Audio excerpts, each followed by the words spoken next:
Delhi border पर चल रहे किसान आंदोलन को लेकर संयुक्त किसान मोर्चा की मीटिंग खत्म हो गई है, जिसमें केंद्र सरकार और मोर्चे के बीच सहमति बन गई है। केंद्र सरकार के साथ बातचीत के बाद तैयार प्रस्ताव को मंजूरी भी मिल गई है। अब सरकार की तरफ से इसे मानने के लिए आधिकारिक चिट्ठी भेज दी जाएगी। कल दोपहर 12 बजे फिर मोर्चे की मीटिंग बुला किसानों की घर वापसी का ऐलान किया जा सकता है। प्रेस कॉन्फ्रेंस में हरियाणा के किसान नेता गुरनाम चढ़ूनी ने कहा कि कल सरकार की तरफ से जो ड्राफ्ट आया था उस पर हमारी सहमति नहीं बनी थी। हमने उसमें कुछ सुधारों की मांग कर लौटा दिया था। सरकार 2 कदम और आगे बढ़ी है। आज जो ड्राफ्ट आया है उसको लेकर हमारी सहमति बन गई है। अब सरकार उस ड्राफ्ट पर हमें आधिकारिक चिट्ठी भेजे, इसी पर सबकी सहमति है। जैसे चिट्ठी आएगी उस पर कल मीटिंग कर फैसला लेंगे। इसके लिए 12 बजे मीटिंग बुलाई गई है, जिसमें आखिरी फैसला लिया जाएगा। इसी दौरान हरियाणा सरकार ने भी किसानों को मुआवजे के तौर पर 5 लाख की मदद और केस वापस लेने की सहमति दे दी है।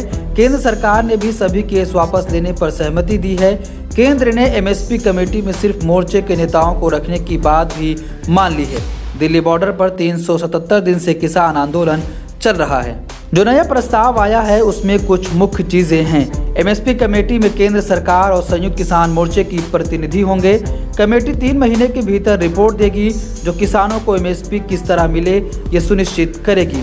वर्तमान में जो राज्य जिस फसल पर एमएसपी जितनी खरीद कर रही है वो जारी रहेगी। सभी केस तत्काल प्रभाव से वापस लिए जाएंगे। यूपी, उत्तराखंड, हिमाचल प्रदेश, मध्य प्रदेश और हरियाणा सरकार ने इसके लिए सहमति दे दी है। केंद्र सरकार, रेलवे और अन्य केंद्र शासित प्रदेशों की तरफ से दर्ज केस भी तत्काल वापस लिए जाएंगे। राज्यों को केंद्र सरकार भी अपील करेगी। हरियाणा और उत्तर प्रदेश ने पंजाब की तरह मुआवजा देने पर मंजूरी दे दी है। बिजली बिल पर किसानों पर असर डालने वाले प्रावधानों पर संयुक्त किसान मोर्चा से चर्चा होगी। उससे पहले इसे संसद में पेश नहीं किया जाएगा। पराली के मुद्दे पर केंद्र सरकार के कानून की धारा 15 में जुर्माने के प्रावधान से किसान मुक्त होंगे। पंजाब के 32 में से अधिकांश किसान संगठन घर वापसी के लिए तैयार हैं। उनकी कृषि कानून वापसी की मुख्य मांग पूरी हो चुकी है। हालांकि किसानों पर दर्ज केस को लेकर वो हरियाणा के साथ हैं। पंजाब में किसानों पर केस दर्ज नहीं किए गए, लेकिन हरियाणा में हजारों किसानों पर केस दर्ज हैं। हरियाणा के अलावा उत्तराखंड, उत्तर प्रदेश, चंडीगढ़ के अलावा दूसरे राज्यों और रेलवे के भी केस हैं। किसानों का कहना है कि अगर ऐसे ही घर आ गए तो आंदोलन वापसी के बाद केस भुगतने पड़ेंगे।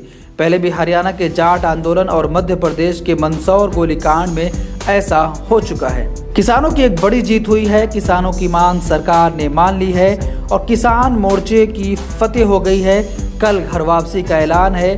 कल संयुक्त किसान मोर्चे की तरफ से ये ऐलान किया जा सकता है कि आंदोलन वापस लिया जा रहा है। हमारी वीडियोस देखने के लिए बेहद शुक्रिया। मिल्लत टाइम्स की खबरें पढ़ने, सुनने और देखने के लिए गूगल प्ले स्टोर से ऐप डाउनलोड करें। यहां आप उंगली की क्लिक में पढ़ सकते हैं 4 ज़बानों में न्यूज़: उर्दू, हिंदी, अंग्रेजी, बांग्ला। आप ऐप पर मिल्लत टाइम्स की वीडियोस भी देख सकते हैं। अगर आप YouTube पर देख रहे हैं तो रेड बटन को दबाकर चैनल को सब्सक्राइब करें और बेल आइकन ज़रूर दबाएं। फेसबुक पर देख रहे हैं तो पेज को लाइक और फॉलो ज़रूर करें। ट्विटर और इंस्टाग्राम पर भी मिल्लत टाइम्स को फॉलो करें। मिल्लत टाइम्स की स्टोरीज हासिल करने के लिए टेलीग्राम और व्हाट्सएप पर बराह रास्त हमारे साथ जुड़ सकते हैं। हमारे काम से आप मुतमईन हैं तो इसे जारी रखने और मजबूत बनाने के लिए हमें सपोर्ट करें। स्क्रीन पर दिख रहे और डिस्क्रिप्शन में दिए गए अकाउंट नंबर पर मिल्लत टाइम्स को अपनी रकम भेज सकते हैं। अगर आपके इलाके का कोई मामला है, आपकी मसाइल को मीडिया में जगह नहीं दी जा रही है तो हमें ईमेल करें या व्हाट्सएप पर मैसेज करें। हम उठाएंगे आपकी आवाज़। मिल्लत टाइम्स मतलब मजलूमों की आवाज़, नफरत के खिलाफ जंग, फर्जी खबरों से निजात। www.millettimes.com